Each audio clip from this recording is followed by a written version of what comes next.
How to create and share a Discord server invite link. Now let's get started. Open your Discord app. Make sure you have already logged into your Discord account.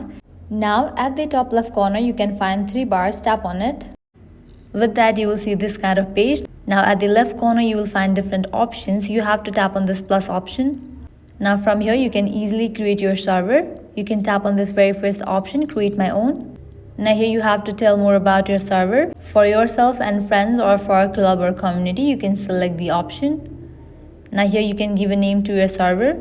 Likewise, you can also upload photo and then you can tap on the option of create server. After you create the Discord server, now you can tap on this option of share link, and here you will get different options to share your Discord server link. You can see that different social media platform options, and you can tap on the option of done. Also, you can head towards your Discord server that you have just created. At the top, you will find your Discord server name, and along with that, you will find 3 dots. Tap on it. Now tap on this option of invite.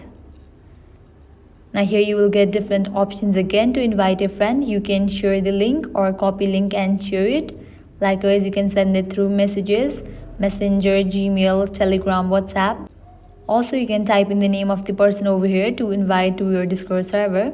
And with that, you will be good to go. So this is how you can create and share a Discord server invite link. This was all for this video. If you guys find this video helpful, make sure to like, share and subscribe to our channel. Thank you.